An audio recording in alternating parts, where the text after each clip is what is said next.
of names coming in to the chat. And we are recording for those that couldn't make it tonight. So appreciate everyone's continued focus and joining us here. Um, this sign of having so many people registered, I think, is really telling of our TWN mission to engage a diverse community of women. It's really exciting to see that it's working. We're all here, hopefully cozy in our homes with a cup of tea, ready to engage and hear some great education. Part of what we want to do is provide you, Temple Women, an outlet for networking, education, and leadership and service, which we think all helps us connect back to the university. Just to let you know, we do have a few other programs coming up this spring, so you'll see a slide coming up soon. Hopefully, you saw some of these events in your email. I think we just need to switch screens. Um, Shauna?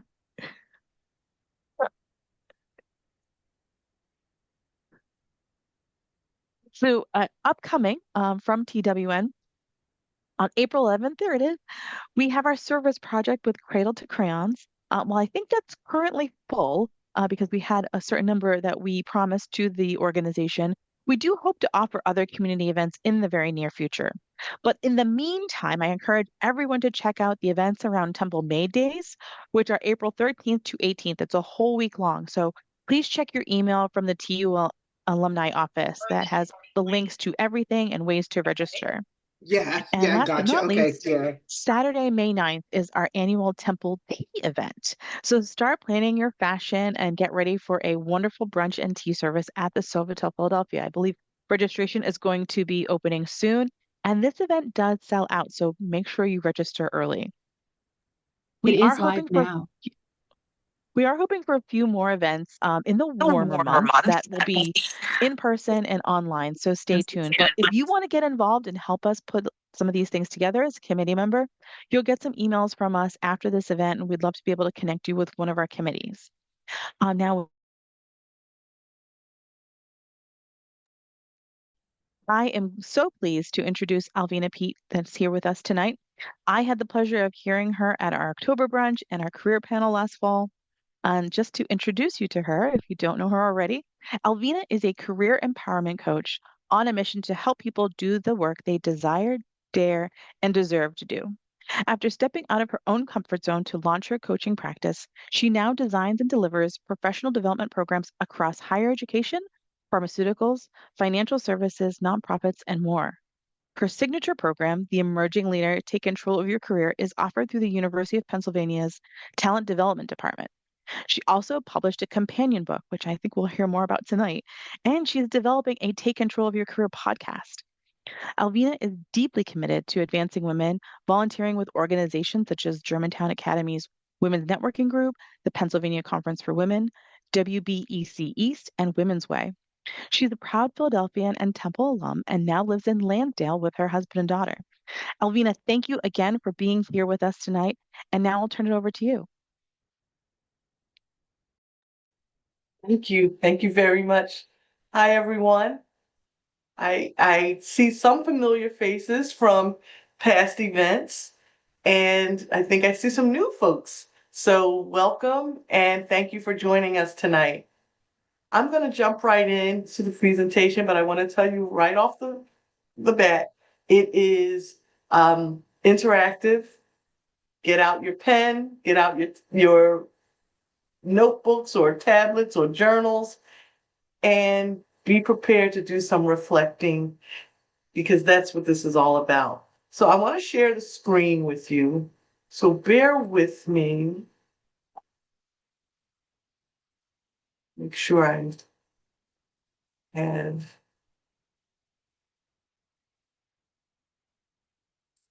a slide view if I can. So I think Christine, I think we're co-sharing. Like I can still see your screen. Did you stop sharing? Yes, I should have stopped sharing. I think that was from Shauna. I can see your slides, Alvina. Not the Okay. full screen though.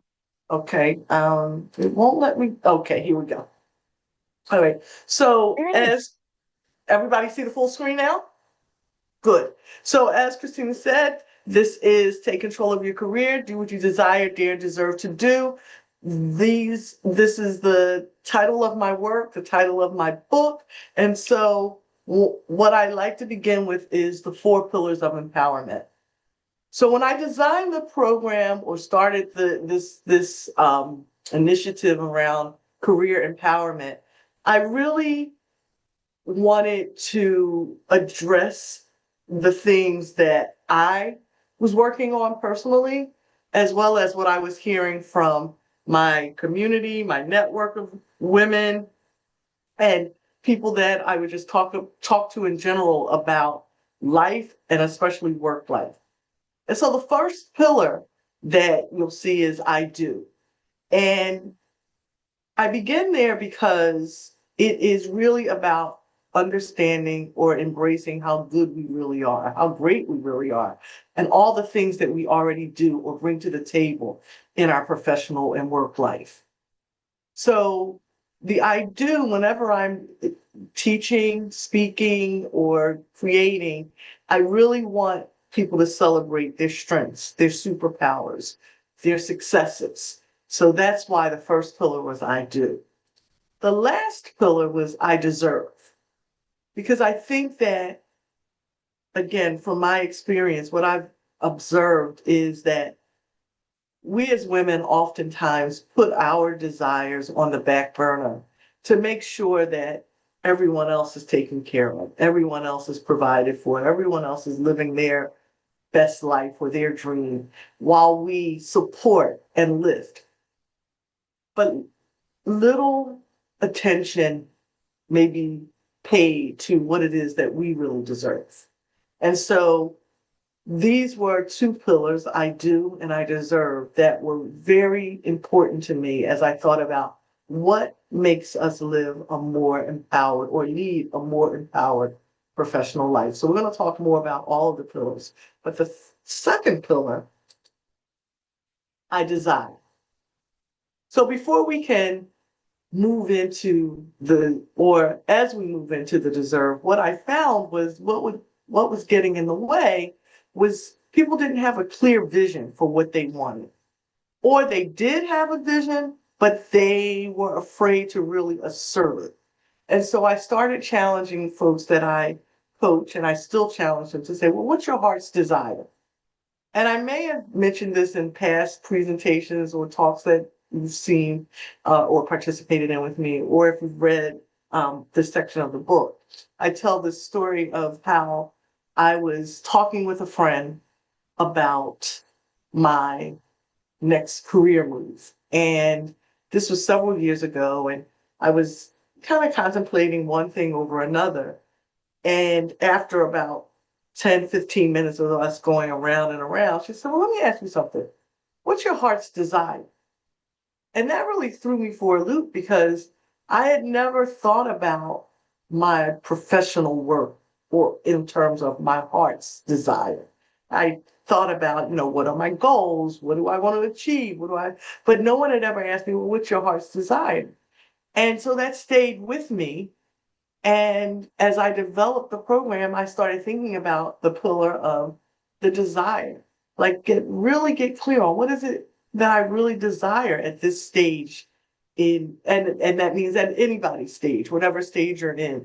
What is it that you desire? And then finally it was I dare. Because I know what I do, I know what my superpowers are. I started to get clear around my heart's desire. But then the third question was, well, what's stopping me? And so that's where the idea came from, to face those challenges, those gremlins, and move through it, do it anyway. So let's start with the first pillar. Do I know how great I really am? And for tonight, what I would like for you to think about is a success that you've had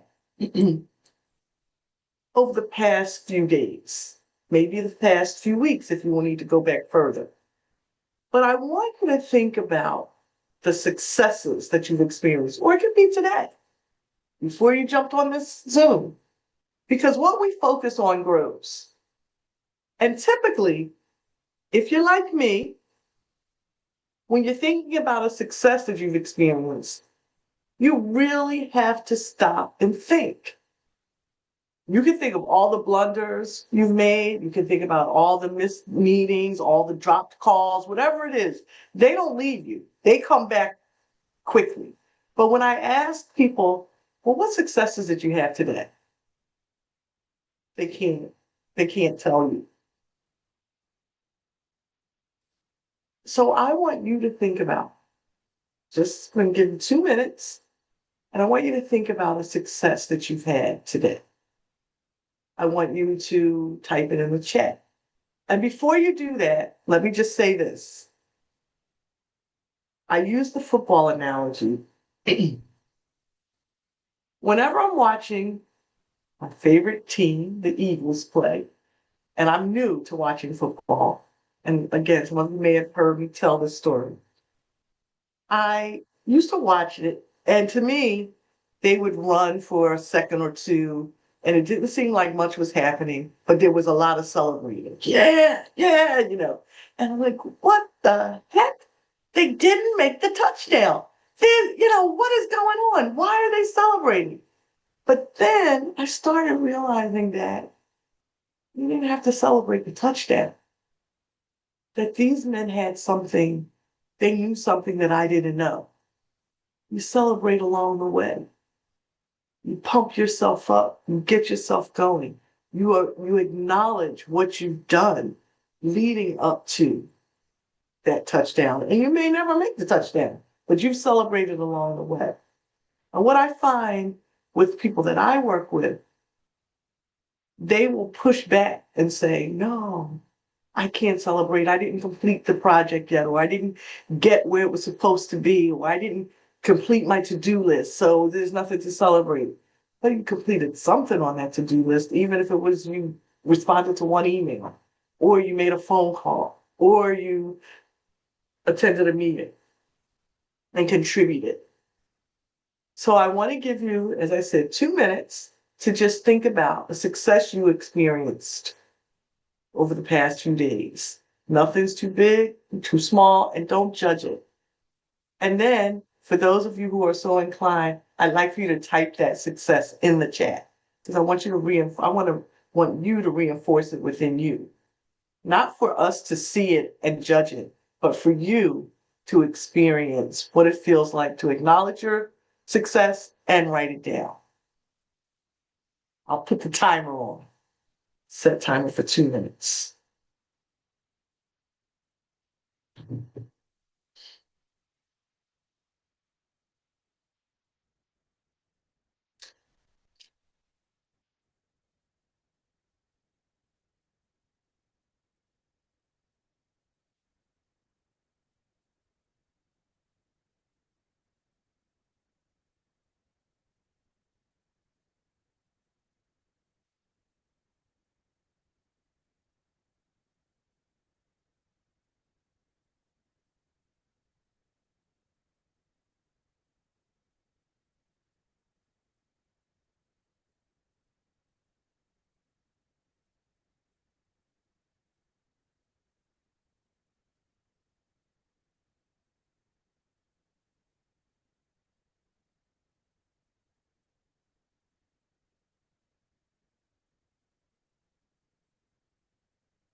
All right.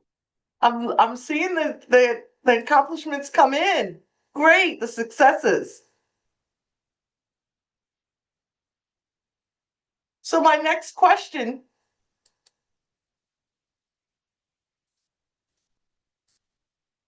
what beliefs do you have that may get in the way of you celebrating your successes? What are some of the things that get in the way? Like if you felt awkward even writing or thinking about the successes tonight, like why do you think that is?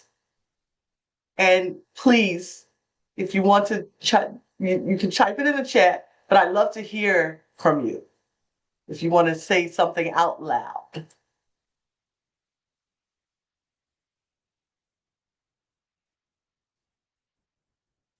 And I can't see the hands, so if anybody's watching and can see, or just speak up, take yourself off mute. But I'm reading some fear of judgment, thinking everything has to be a certain way, anxiety, it's only a small piece of the puzzle, too small to celebrate, thinking that my successes aren't big enough, feeling you need to be deserving before you celebrate, confused about the definition of success. Yeah, okay, you wrote down accomplishments. It's however you want to define it tonight.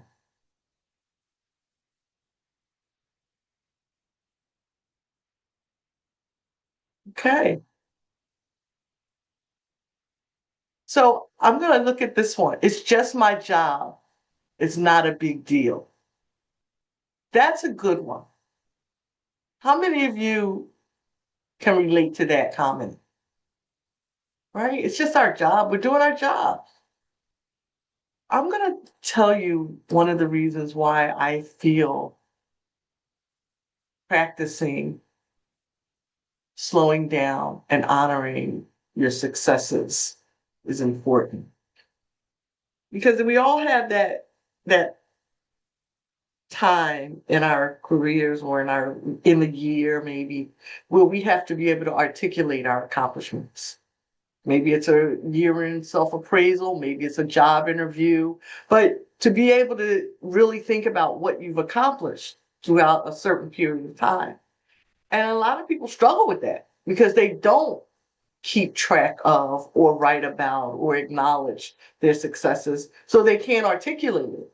So getting in the habit of thinking about your successes is really important to be able to articulate them, to be able to say, yeah, I accomplished this, I contributed to this, I helped on this project or in this volunteer opportunity, because it may not always be directly related to your work. How many of you participate after hours or on the weekends and do things to move your companies forward? There are lots of ways that you can acknowledge your successes, or if you want to call them accomplishments, that's fine too. But the goal here is to stay present to how great you really are. So the second part of it is asking yourself, so what's my heart's desire? When I'm in control of my career, I have a clear vision of what I want to do next, or clear vision of, hey, I'm here, I love it, I like where I am, maybe I want to grow more deeply in my position. But sometimes we're afraid to put our ask out there, to ask for the promotion, the raise, the new opportunity or project.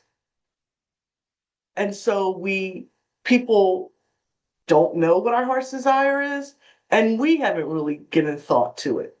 But tonight, I want to give you again a few minutes, and I want you to think about this question. If you were absolutely certain you would succeed, what would you do next? What would be the next rung on your ladder? Is it a new job? Is it retirement? Is it start a business? Is it, I wouldn't do anything, but I would want to be more valued where I am. Like, what would you be doing if you were absolutely certain you would succeed? And I want you to, again, I'm going to give you another 2 minutes to think about it. And then I'd like for you to write it in the chat if you feel comfortable divulging it. And then I'm going to ask for one or two volunteers to share aloud. So you can't just sit, you just can't sit here tonight. So take a few minutes.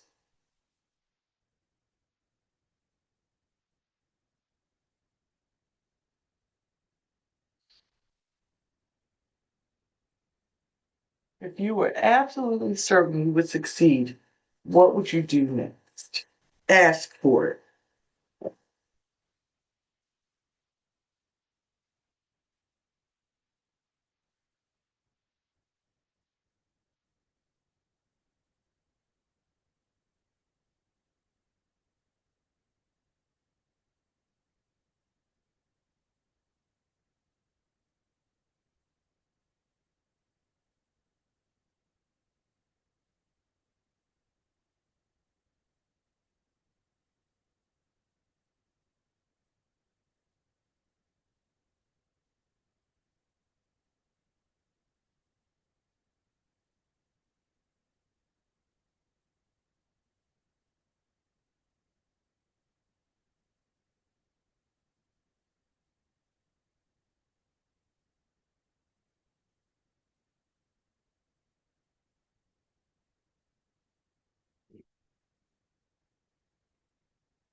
All right, time's up.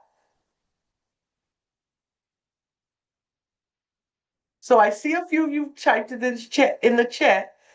Would someone be willing to share aloud? And if so, just take yourself off mute and join in.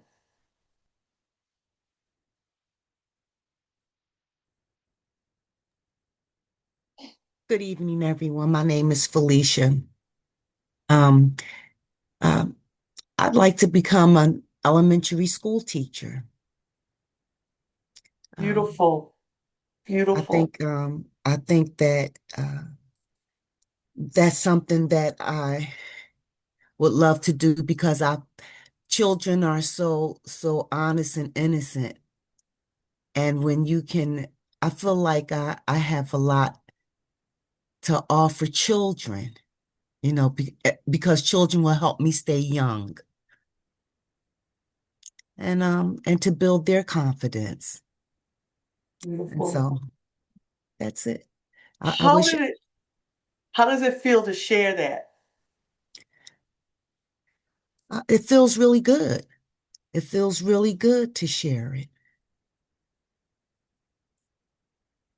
You know, I'm reading what other women have written and I'm inspired. Mhm. Yeah. You know, um, I I kind of like it. It's like a little tongue in cheek when you say, what do you want to be when you grow up?" But when was the last time we ask ourselves, what do we want to do next? Or what do we want to be? Like you get to a certain stage. Now, some of us do. right? Some of you out there are probably saying, no, I constantly ask myself this and reassess. But a lot of the people that I talk to say, you know, I deal with what's in front of me at the time that it's here. And so it's nice to have dreams and aspirations at every stage of life.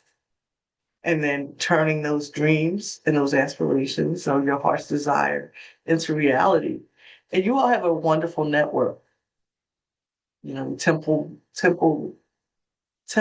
Women's Network is an awesome community where you probably don't realize all the resources and support you have within the community. So, Felicia, I'm going to ask you, you put your ask out there or you put your heart's desire out there. How can this community help you be accountable or go after or make steps towards your dream? How can we support you? I appreciate you asking me that question. Um, but I don't know. All Uh, right. because I'm at a place in life where uh, that is something that I have a desire, but it's not a strong desire. And it doesn't seem like I know that it can become something real for me, but man, I've been beat up in life, you know what I'm saying? And so it's like, one day I said, Dad, I don't have any more dreams. I don't have any real aspirations.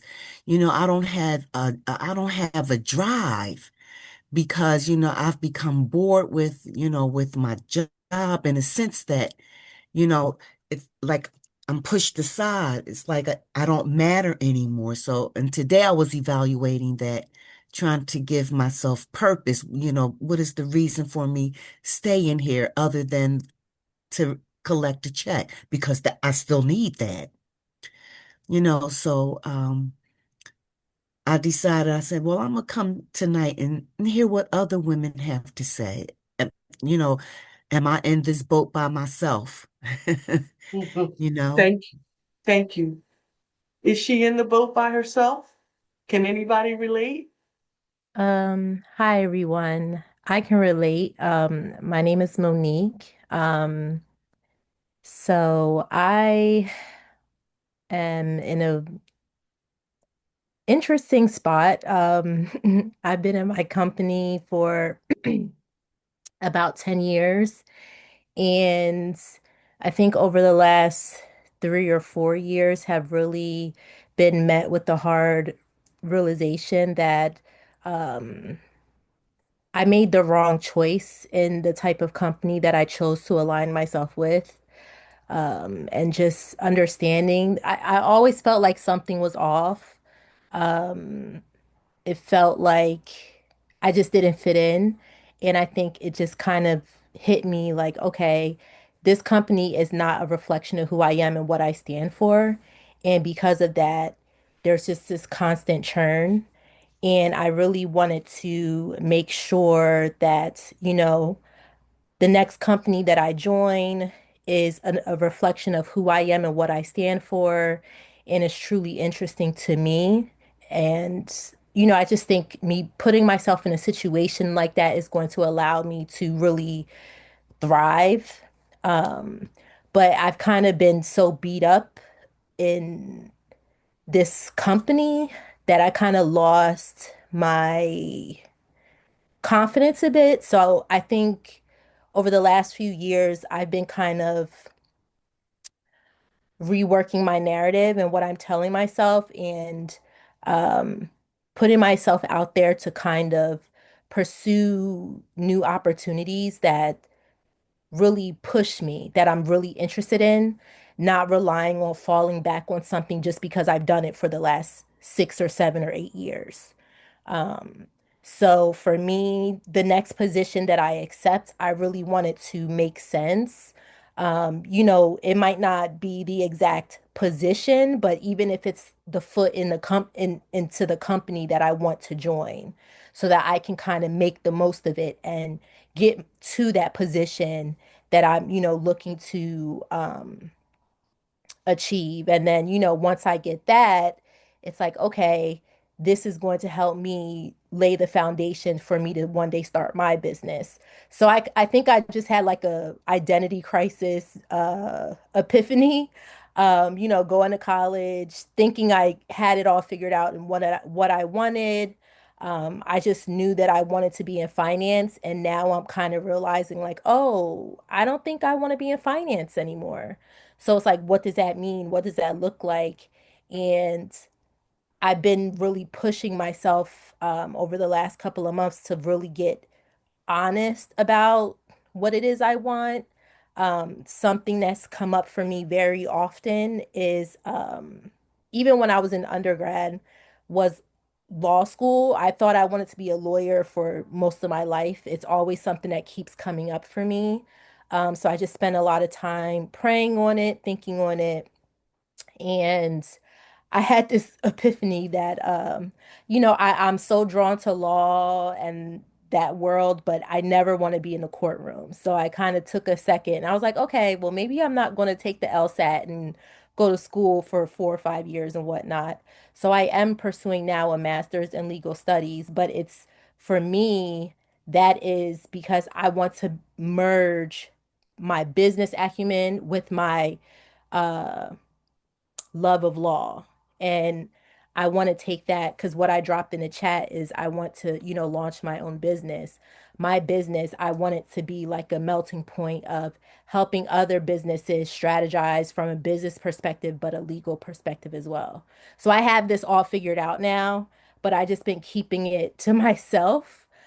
So this is me kind of, I think one of the first things I wanted to do was really start to nurture and build a network, because I kind of I self-isolate when especially when I'm so focused on something and achieving a goal.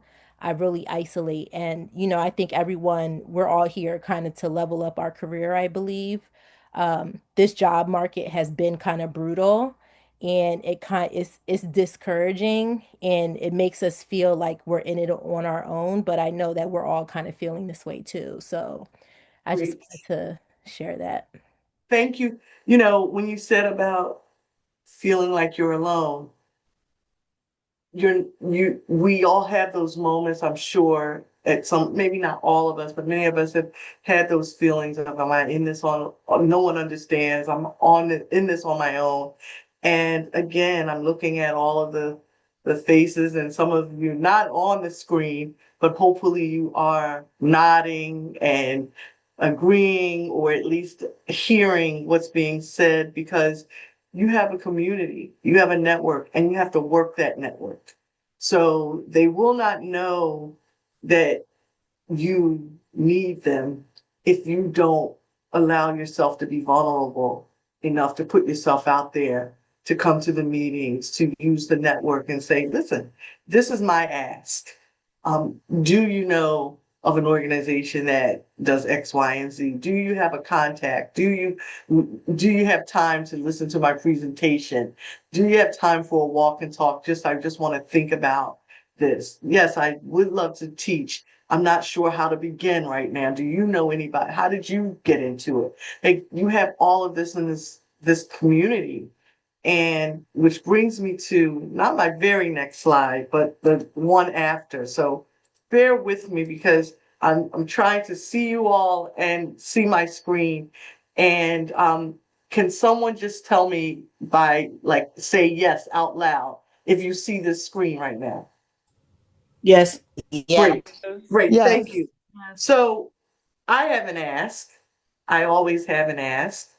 Um, and my ask, which you'll see at the end again, is that I have an event coming, and I'd love for you to consider participating in it so that you can further explore what is your next move?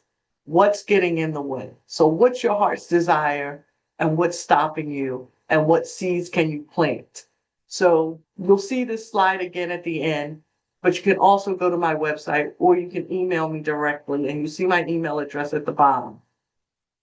Because I think that we don't take enough intentional time for ourselves. We're doing, but sometimes we just need to step back and take some intentional time to really think about ourselves and what we want and how we can get it, and plant some seeds and create some accountability circles and all that good stuff.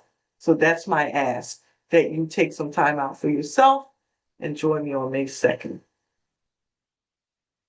But the next thing I want you to think about, as you thought about your heart's desire, and Monique, you did share, as did Felicia, what's stopping you?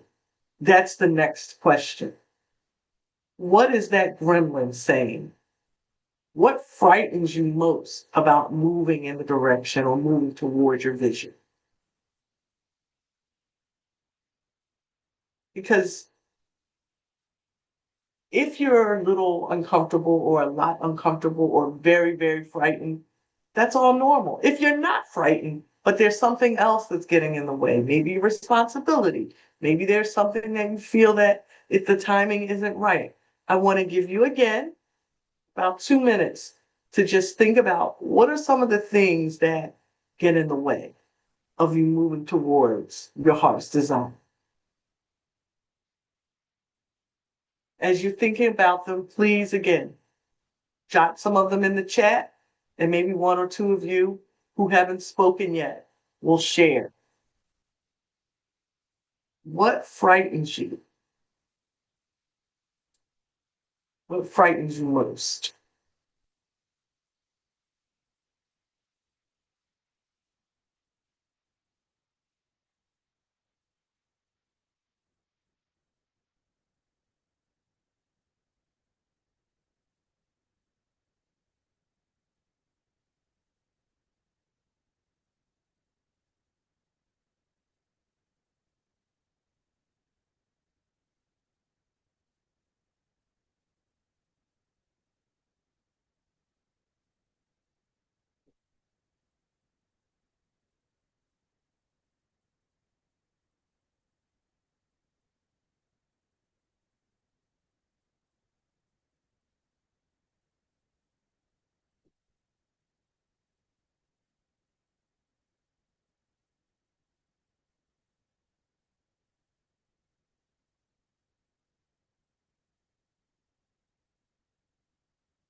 Anybody want to share out loud? This is an interesting chat, I can tell you that. If you haven't tuned into it, it's a very interesting chat.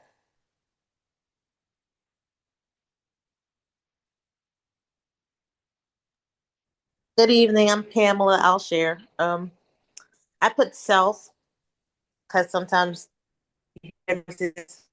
or you just talk yourself out of it, and then I put spouse because sometimes whatever your dreams are, they don't necessarily coincide with your spouse's or their thoughts, and then just having faith enough to step out there to say my finances will be okay. Mhm. And that's a biggie, because we all have responsibility, and people depending on us and we're depending on us. So it's not to make light of it. It is to acknowledge that these things exist, these challenges exist, and how can I still go after my dream? Um, Someone said to me, don't under, don't underestimate the power of 10 years. Like how much can be done in 10 years, right? I was like, what does that mean? It says, sometimes we want everything today, but you can make a journey, you can give yourself grace and give yourself opportunity, grace and space to have your dreams come true. If you're like me, I have the desire and I want it to manifest today. and I want to have all my ducks in a row today. But sometimes, ducks aren't easy to get in a row. If you've ever watched a pond, ducks on a pond, they're not always, it's not easy to get them aligned. Some go this way, some go that way, some come. So just remember that and give yourself some grace. The other thing that I'd like for you to remember as you think about what's stopping you is that you're not in it alone. That the highest achieving women have a circle or strong ties to 2 to 3 other women. It doesn't have to be 200, it doesn't have to be 20, it doesn't even have to be 5. But the highest achieving women have an inner circle of 2 to 3 women that they share career advice with, that they support each other in their journeys. But what gets in the way of us creating that is often we don't want to be what? Fill in the blank. Somebody say it out loud. It begins with the letter V, like victory.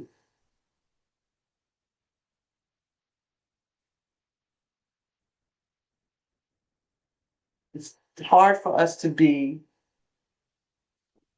Vulnerable? yeah, Vulnerable. yep. It's hard for us to put ourselves out there and to let others know what we want.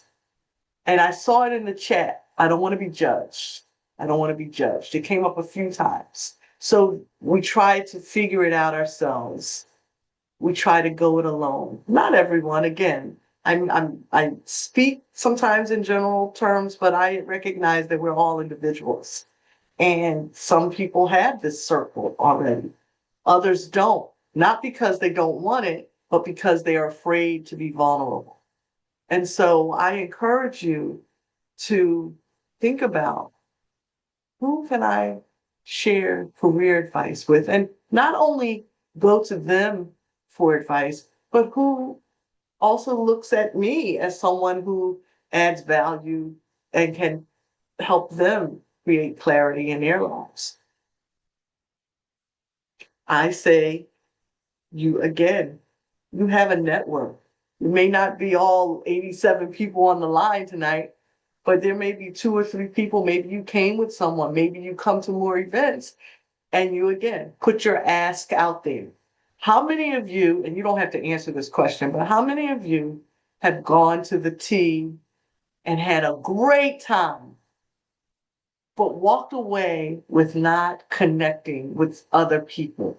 Not just the people at the table where you sit or the people that you came with, but you haven't connected with anyone else. Or you may have come with something on your heart, you had an ask, you're looking for something, but you didn't muster up the courage to ask. Or you didn't offer, hey, I would love to help someone.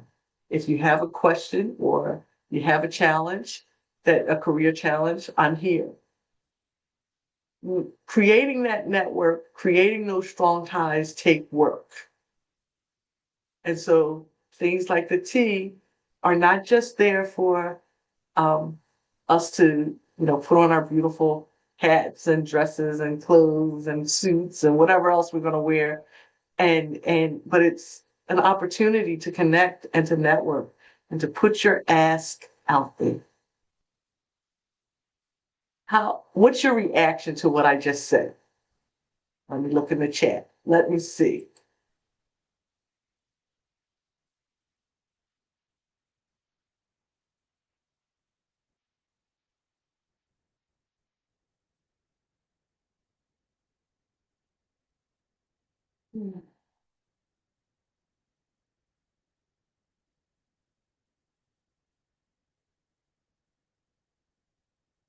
Sit with that idea. I love this. Putting the ask out there is easy. It's the follow-up. Cool. So here's your challenge. Here's your call to action. When you go to the next networking event, connect with one person, just one person. Because when you can try to connect with 86, follow up with 86 people, chances are it's tough. Even 10 people, even 5 people. But give yourself a goal. I'm going to meet one person, maybe 2 people, and I'm going to follow up with them. Whether it's on LinkedIn or email or text, but I'm going to follow up. Get the list beforehand. One of the biggest things you can do, the best things you can do, is to find out who's coming and what their area of expertise is, what field they work in, where they work. Now, I don't know how you all are. In my networking groups, we always have basic information, the name of the person and their field or their area of expertise. You may not give, the employer because you may not want that information posted, but always ask for the list of who's attending. Sorry if I'm giving the committee work to do, but it is so important that you know, and maybe you already do this, and if you do, that's great. Most people don't look at that list. Look at the list. Who's going to be there? What area are they in? And that's who I want to meet. And before you even get to the event, I'm going to give you another call to action.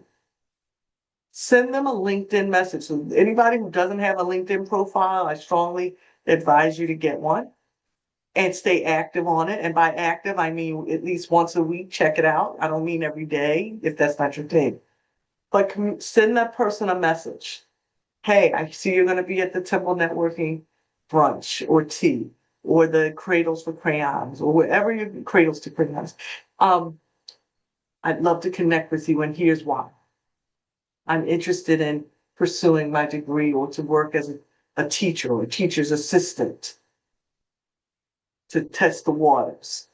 And I see that this is your area of expertise. I would love to talk to you about how, your experience.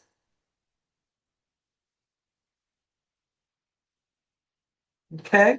So that's my call to action. No more networking without knowing who's going to be there and without you perusing that list and seeing who's a good connection for you. And if it's just 1 to 2 people, that's perfect. All right.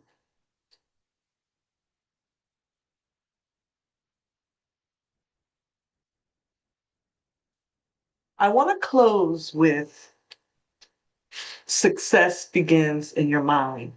Someone earlier today talked about the narrative and my work is about changing the internal narrative. There is a narrative out there that says, women this, women that, women make this, women earn it. All of it's true. I'm not dismissing it. They're true. But what's more important to me is what are you saying to yourself about yourself and your opportunities? So I decided that I wanted to read just a little bit from a section of my book that I thought might be appropriate for tonight as we think about success and shining a light on ourselves and networking. And one of the things that I would get pushback on in is when I talk about shining the light on you or on ourselves is I can't do that. It feels like bragging. So a few weeks ago, well, actually months now, I saw this. Actually, my husband gave it to me, but it was an article in the New York Times about Gladys West. And I think this is appropriate given this is Women's History Month as well.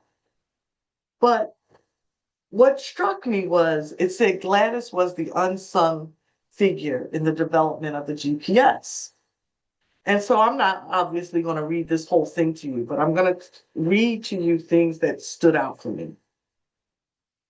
The first thing that jumped off the page at me was She was a mathematician who never even told her children about the foundation she laid. And the journalist who's writing the story says it was almost by accident that her story surfaced. Hmm. But this was really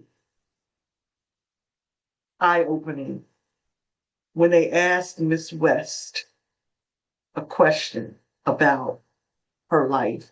And she said,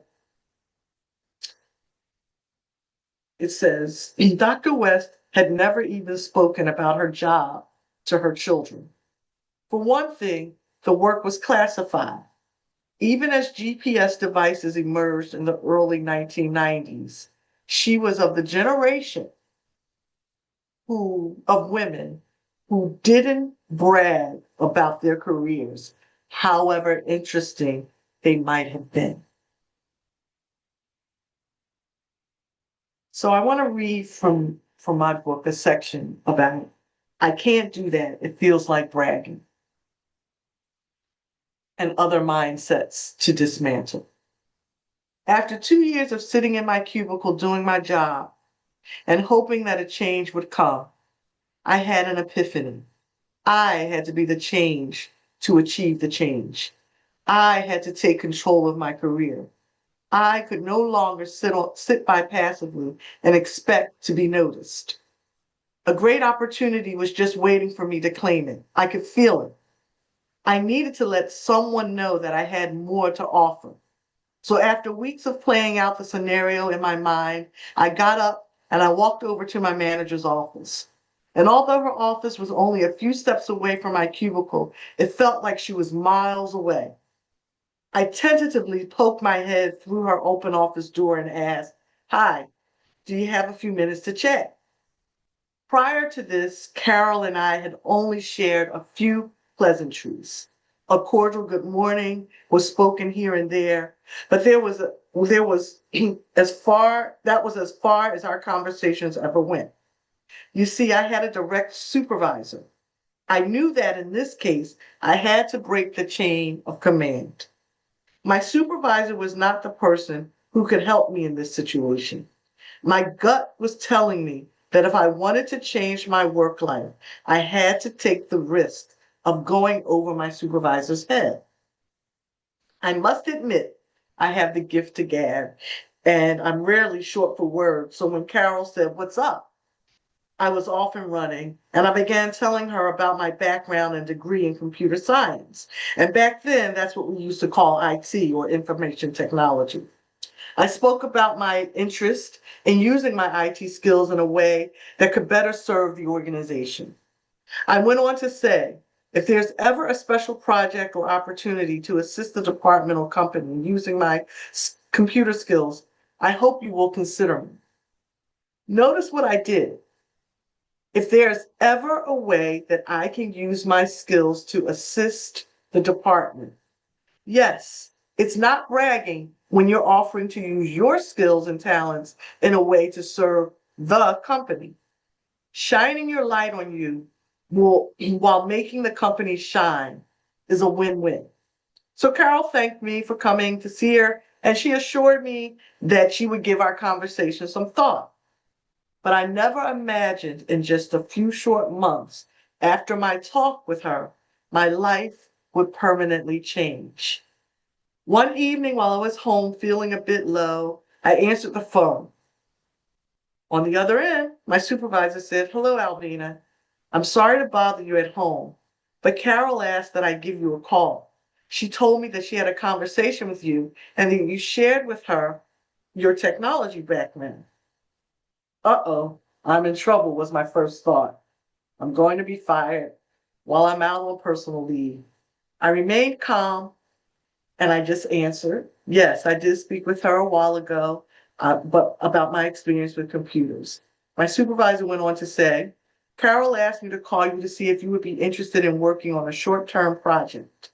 The company is converting a new system and they need people with strong technology skills to serve as testers for the system.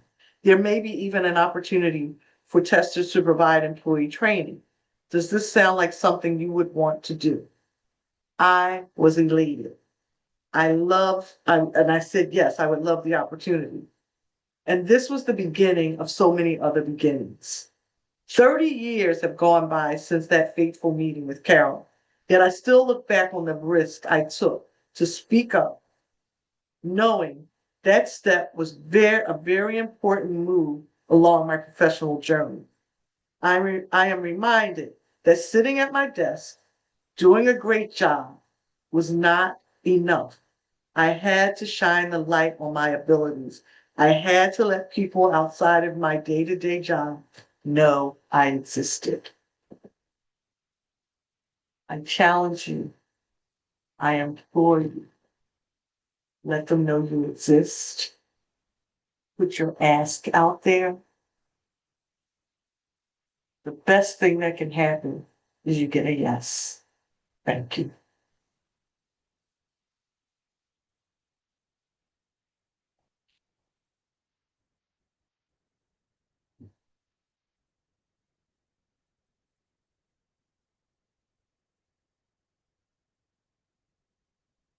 I hand it over to Christine.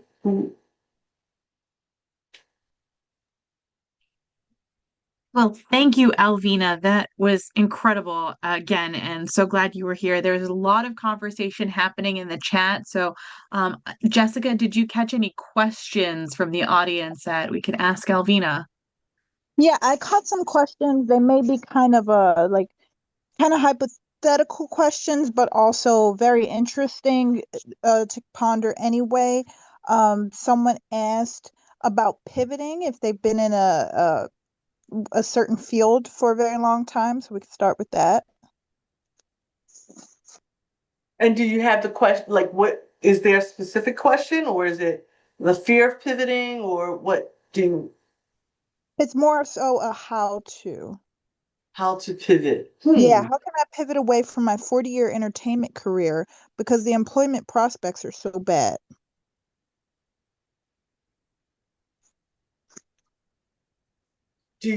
My first question would be, do you have an idea of what you want to pivot to? Or is it just, I want to leave that behind and I'm not clear on what I want to do next? Anna, you could feel free to answer that question, or if you like, you can ponder it on your own.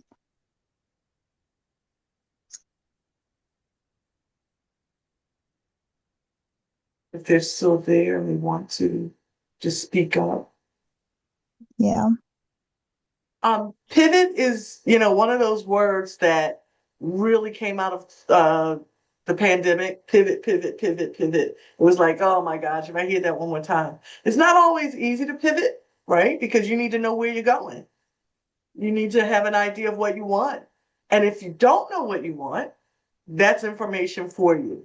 So here's something that I just said to a group last week. A question similar to this was, oftentimes people know they can really tell you what um, doesn't bring them joy anymore, what they don't like, and they can imagine it. Like they can close their eyes and they can tell you, what's terrible about it, right? It comes up naturally. But when I say, now I want you to think about what energizes you, what really gets you going professionally. What is it that you could do, every day and not even think about like regretting it. Oftentimes they can't answer that. And I think as you're thinking about pivoting, what is it that really energizes you? And we started the question with, if you were absolutely certain you would succeed, what would you do next? That doesn't mean leap into it, but maybe that's a great place to work back from. So in Stephen Covey's book, 7 Habits of Highly Effective People, which is one of my favorite books, he has a chapter, I think, or a section, or it could be one of the habits that says begin with the end in mind. So begin with the end in mind. So as you're thinking about pivoting, at the end of that road, what is it that you see? And work backwards from there. What steps do I need to take to get me there? And that includes what people do I need to involve? Because you don't have to go it alone. Yeah. I hope that was helpful. That's beautiful advice. I think this is kind of related. Seeing a few people asked about experience. And is someone going to hire me without experience, or how do I get started without experience? Um, well, first of all, everyone has experience. You need to reframe your experience potentially. So a position or an opportunity presents itself where it's something you really want. Well, one of the things you can do is really think about in all the years of experience and work or schooling or volunteerism or whatever it is, how how can you reframe, reword, retool it to align with that, what you want? Because see, we look at something and we say, well, this position requires this, and this. And I don't have this, and this, and this. But maybe you do, but you never thought of it in that way. So a really good, not every coach is good at this, but if you find someone who's really good at helping you reevaluate your skills and your talent and your experience and to reframe it and to repackage it and to align it with what you want, you'll be surprised. You'll be really surprised. And if anyone out there is interested, I am not the person to do that for you, but I have a network of coaches that don't work for me, but that have expertise in helping you do that. And they'll do a free consultation. But anyone out there, if you are thinking, I don't have the skills, I want you to go back and look at that position or think about that role that you're interested in and think about what have you done in your span of your all of your work experience that probably has prepared you for the role you're looking at. Now, I'm not talking about brain surgery, heart surgery, if you were, there are some technical skills that are needed for certain positions, but I think we all get the point of what I'm trying to do. Yeah. Thank you, Alvina. You're I'm welcome. seeing someone is also asking for advice for new professionals. They're just about to leave Temple and get a new job and apply for an internship. They're worried about working full time and finishing school. Mhm. And if they want to type it in the chat, what's your worry? That you won't have enough time, you can't balance it all? What's your worry? You're going to fail, drop the ball? And this question was from Deja, so if you would like to put that in the chat, you are welcome. Hi, I'm a young professional and I'm a Temple alum from 2021 and about to graduate this upcoming May. So thank you everyone for their love and support. I guess my fear is I was just worried about having the time. Like I'm finishing up my master's this May and I'm working full time. I'm just fearful of like, do I have the skills? Do I have that experience? And also like with the state of the world that's going on and things that I want to do, I want to work in foreign affairs and foreign diplomacy and give and take what's going on in this world and this administration. I'm just really worried that I don't where do I even start and where do I begin? I want to do an internship so badly, but I work full time and also I'm trying to finish up my classes in May. I just don't know where to start, but hearing so many women of different ages, races, ethnicities, and backgrounds and words of encouragement really helped me to push forward as a young professional, especially as a woman of color too. So thank you, everyone. You're all appreciated. You're welcome. Deja, Yes. if, um, it doesn't all have to be on your plate at the same time. You don't have to do it all at the same time. I once heard it put like this. Imagine you're sitting at a table and you have a plate, and on that plate, all the food you'll ever need for the rest of your life. And we are assuming that you're going to live a long life, right? All the food you'll ever need for the rest of your life is on that one plate. It would be too much. Couldn't handle it, right? And as you rattled on or listed all the things you want to do, they're all on your plate or on your mind or in your heart at the same time. So what's your number one priority? Probably finishing that degree. That's coming up. Okay. What's the next thing? You want to do an internship. Okay. I'm going to do an internship. And I'm not saying that it's linear, like check it off. But what I want you to think about is you're talking about your entire life, all the things you want to do, but you're talking about them as they have to be done now. They will be done. They will be done, but they don't all have to be done today. So take steady steps in the direction of your dreams and just allow it to unfold. Take your actions, but allow it to unfold. You can't do it all. You can't. What is it? How do you swallow the ocean? One teaspoon at a time, one sip at a time. I hope that's helpful.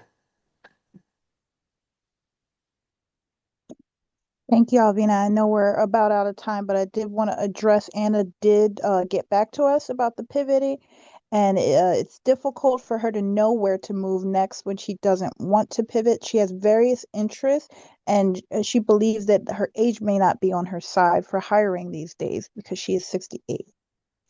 She's how old? 68. Okay. Mm-hmm.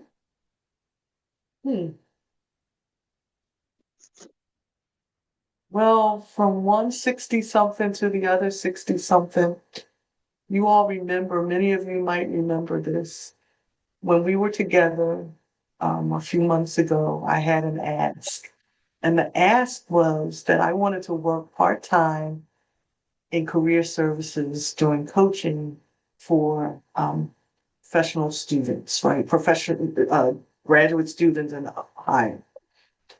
If you remember that, you remember I put that out there, like if I could have a connection. What you didn't know was that people in my circle were saying, you're too old. Nobody's going to hire you. Well, I've been hired, and I'm 63, and I will begin in 2 weeks. I, I, I, I, I, I just had to work through that. I don't have time not to. We don't have time to talk ourselves out of things. We got to talk ourselves into things. And that's my last one.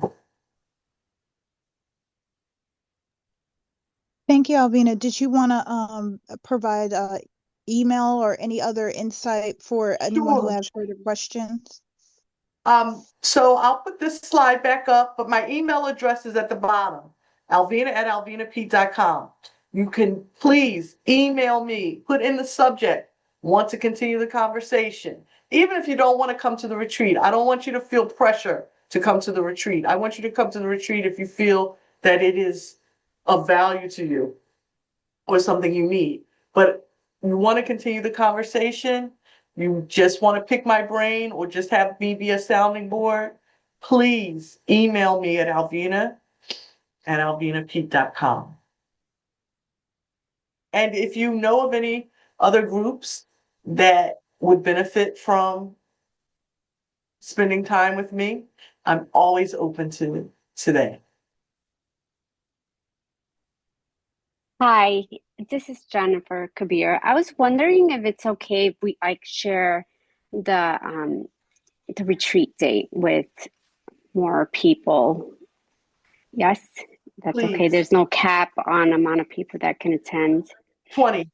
That's the cap, 20 people. Oh, so they're not okay. But I'll take it back. You can send it to as many I was going people to as you. share with our Montgomery County Commission for Women because I'm part of it. So I'm like, Yes. but then I don't want to open up the floodgates and then get in trouble for it. Open up the floodgates. I can always I'm get a sometimes my bigger bold room. moves are a bit much. Well, I can always get a bigger room, but let's just open up the floodgates. I would really appreciate that.